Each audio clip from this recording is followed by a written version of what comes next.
Hey folks, welcome back to Canada's Boxing Channel. And welcome back to our series where we talk about some of the great heavyweights of the past.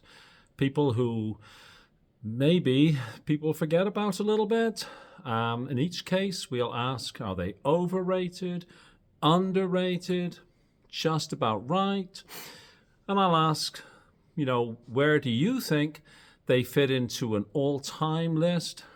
And I'll tell you where they fit into my lifetime all-time list, if they've been boxing in my lifetime, and if they fit into an all-time list. In this case, we're going to talk about somebody who I don't think we ever saw box in their physical prime.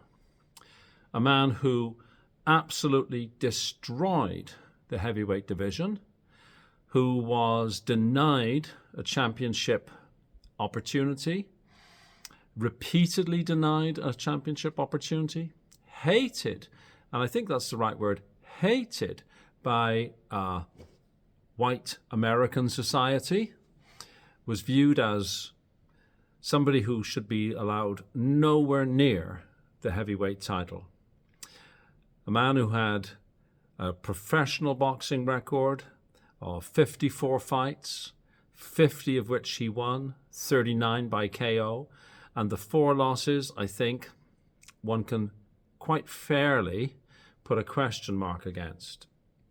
A man whose mentor and lifelong friend was Joe Louis, whose protege was George Foreman. A man who had an 84-inch reach at a height of 6'1".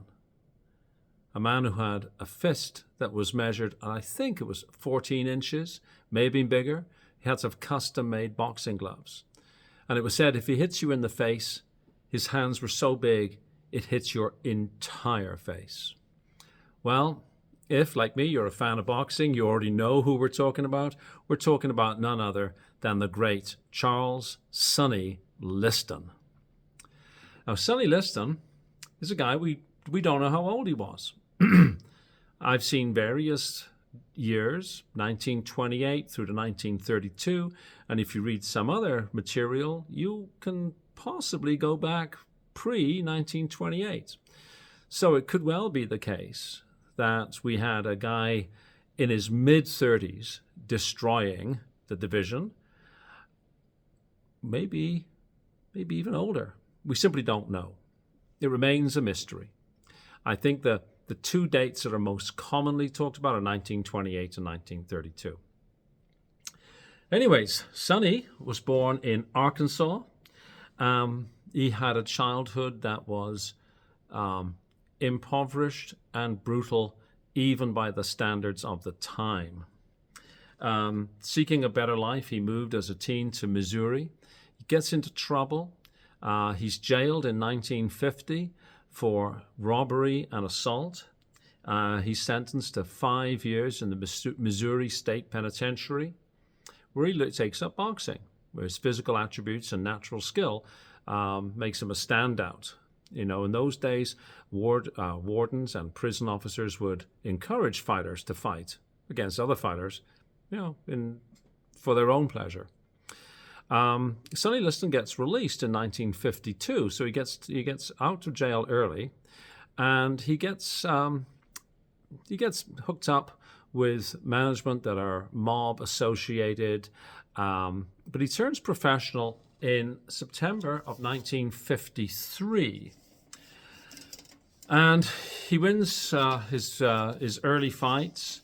The people who he was associated with included people like Frankie Carbo and Blinky Palermo, who were at that time known mob, mafia, Cosa Nostra, whatever you want to call them, guys, organized criminal players, organized crime players, I guess, is what we would now call them. He starts destroying everybody in front of him. He does take one loss, but again, one can never tell whether or not there was influence. He lost a points decision fairly early on in his career, but one simply doesn't know whether that was a rigged fight or not.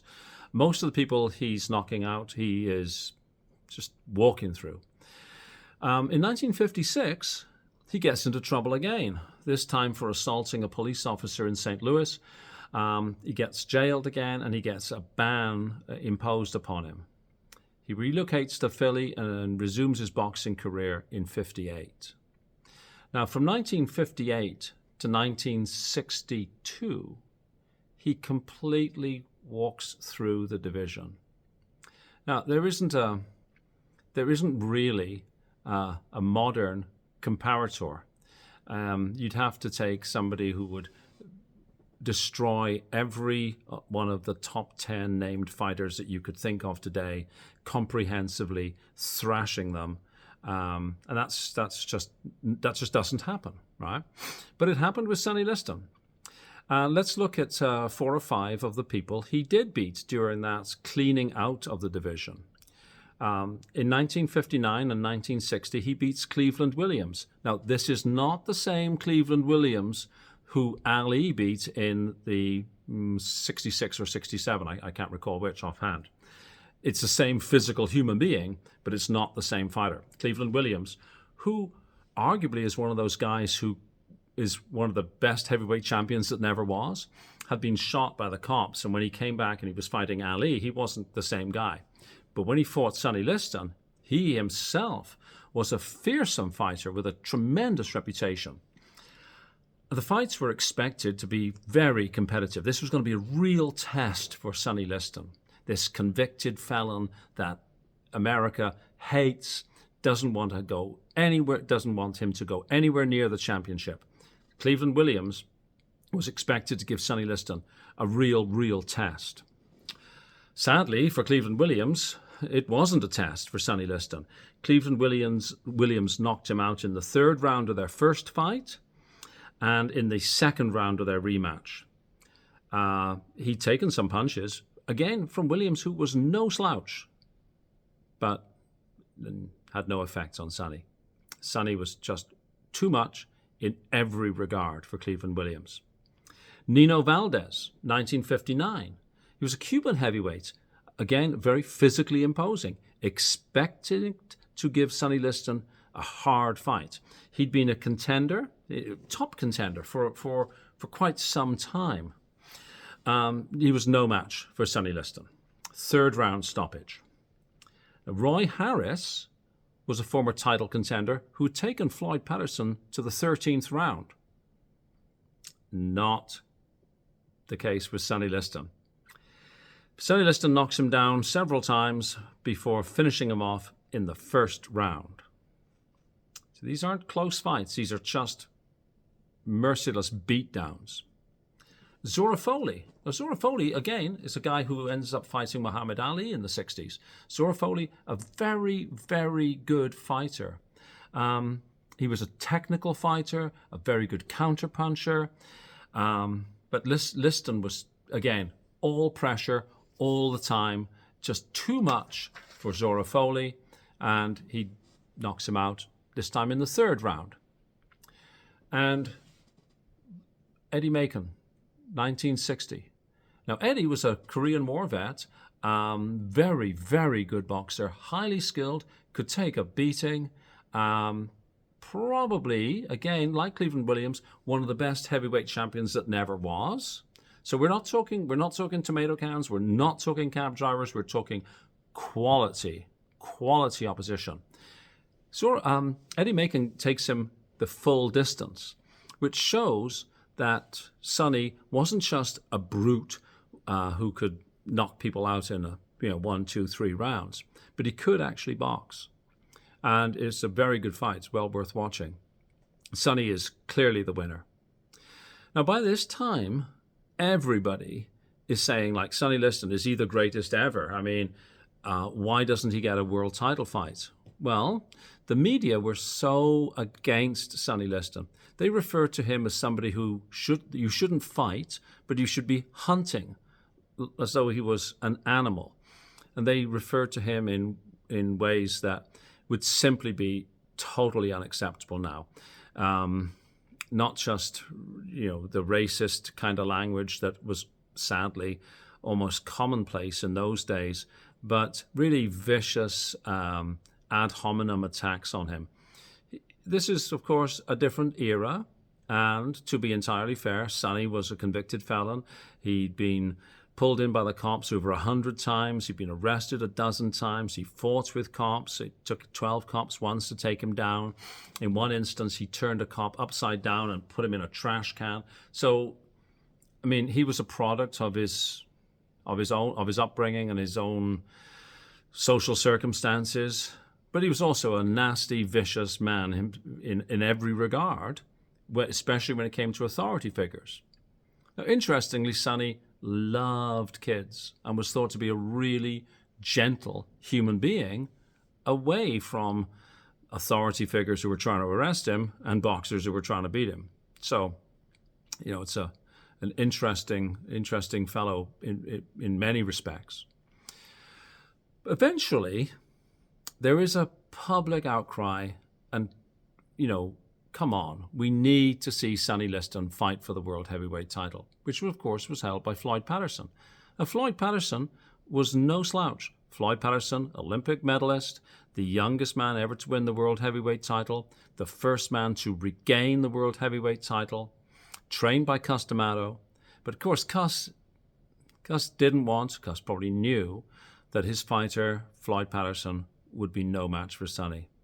And eventually in 1962 in Chicago, September the 25th, 62 in Chicago, Floyd Patterson stepped into the ring with the challenger, Sonny Liston. And it's to Floyd Patterson's great credit that Floyd Patterson is thought to have pushed. Come on, if I'm the heavyweight champion of the world, I've got to prove it. What a difference to some fighters of recent years, hey? So he gets into the ring with the challenger, Sonny Liston. Sonny Liston gets 12.5% of the purse. And we thought Fury was bad, offering 30% to Usyk, eh? Sonny Liston agrees to take 12.5%. Well, in just over 2 minutes, Sonny Liston absolutely destroys Floyd Patterson. Floyd Patterson was ashamed of his performance, embarrassed. He actually put on a disguise to leave the stadium. I think he was too hard on himself. Nobody had been able to stand up to Sonny Liston, and Floyd Patterson was no different. Sonny Liston was simply cut from a different cloth. A fellow who had beaten everybody, and in one of his daytime jobs, working for unscrupulous characters, was an enforcer. This is a man who lived by fighting. Patterson gets a rematch. A year later, 1963, Patterson gets a rematch. He's hoping that, results are going to be a little bit different. But sadly for Floyd Patterson, it wasn't. He might have lasted a few seconds more, but it was a first round beatdown once again. Now we get to a really interesting case. We get to the case of young, as he was called then, Cassius Clay. As we all know him, Muhammad Ali. And I'm going to use Ali's name, even though he fought as Cassius Clay in the first fight, which I'm just going to call him Muhammad Ali. Now, Ali kind of messed with the head of Sonny Liston.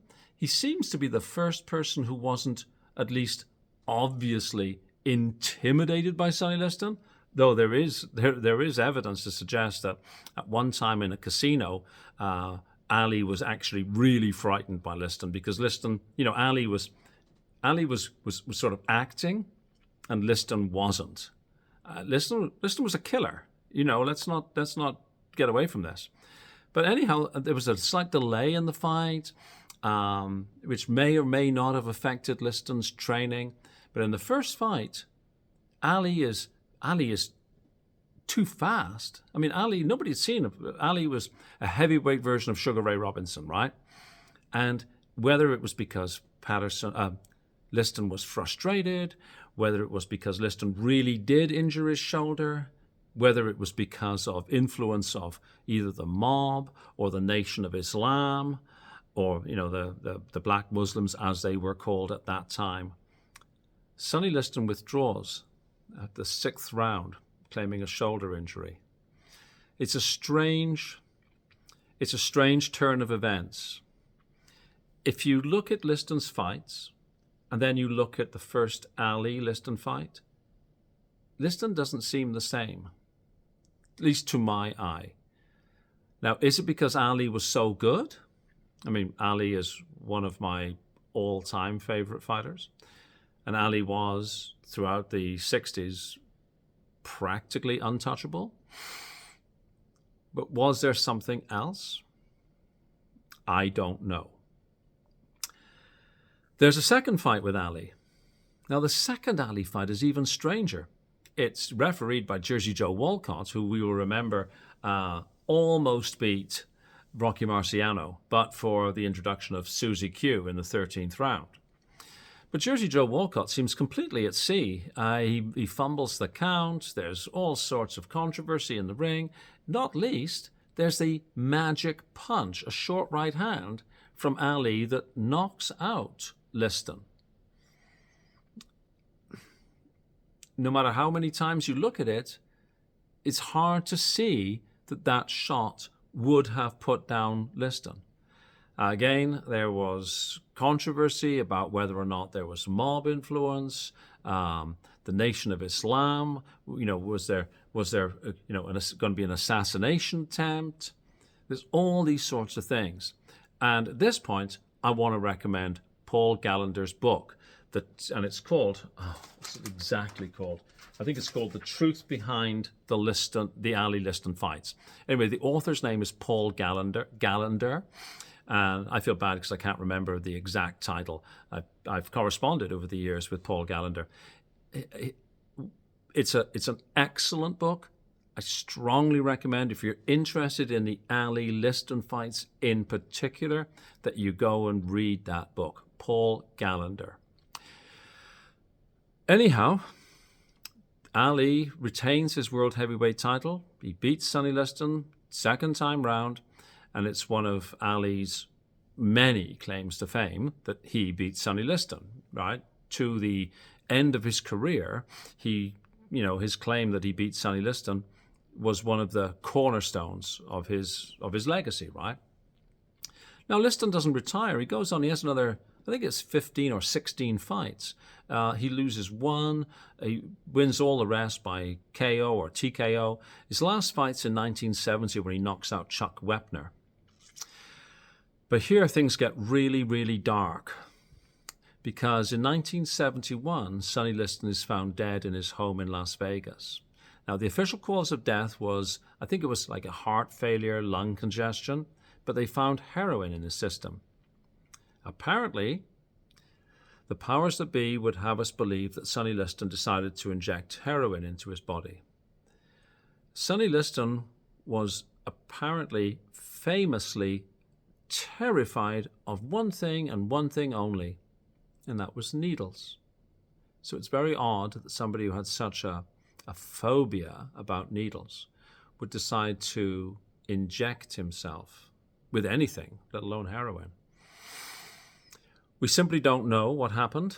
Speculation that, he'd refused to take a dive against Wepner. Speculation. But regardless, poor Sonny Liston, a man who was dealt an absolutely crap hand of cards and whose society never gave a chance to, nevertheless rose to the absolute peak of his profession. And rest in peace, Sonny, rest in peace. Now, how do we rate Sonny? Many people would have us sort of almost forget that he existed, that we should go from sort of, Patterson to Ali to Frazier to Foreman and on. And Sonny Liston's name is often sort of not exactly airbrushed out, but we're sort of not encouraged to remember him. When was the last time you heard, today's promoters or fighters talk about, well, they actually don't really talk about any of the greats. They'd have us believe that Tyson Fury is one of the greatest of all time, which, to use a Brit expression, is simply a load of bollocks, isn't it? I don't know really how one rates Sonny Liston. Teddy Atlas says he's one of the best top 5 of all time. In my lifetime, So people who've boxed from 1960 to today, I have Sonny as one of my all-time top 10, my lifetime. Now, if I look at all-time, you've got to consider people like Jack Johnson, you've got to consider Joe Louis, you've got to consider Marciano, and others. Is there room for Sonny Liston? I don't know. I haven't truly sat down and really found whether I can make a slot for Sonny. The argument for is his destruction of the heavyweight division in the 1950s and through to his beating of Patterson in 62 and 63. What argues against including Sonny in an all-time is that Sonny had a short career as heavyweight champion, and after his losses to Ali, he never again fought the absolute top class opponents. So I don't know. I think that we collectively underrate Sonny. We've sort of tried to, well, not we, but I mean, many people try to forget that he existed. I think people who rate him as, either in the top 5 all-time, are probably overrating him. So for me, I would say he absolutely gets a spot in my lifetime top 10, but probably doesn't quite make it in an all-time, only because of his relatively short period of time as champion of the world. Again, I always suggest, if you haven't heard of Sonny Liston or you want to know more about Sonny Liston, it's a couple of things. Paul Gallander's book, The True Story Behind the Ali Liston Fights, and YouTube. There's some very good documentaries. I think John Vincent's channel has a very good documentary, and I know there are others as well. Please go and look at those, and you will appreciate what a destructive, fearsome, great fighter this man was. And a man also who had a far nicer, gentler side than we collectively sometimes remember. A man who really and truly, I think, was very badly treated by society, and a man who we should remember far more fondly than many people do. So that's my take on it. If you've liked this video, please like, please subscribe, and most of all, most importantly, wherever you are in the world, just have a fabulous day, okay? Thank you. Bye-bye.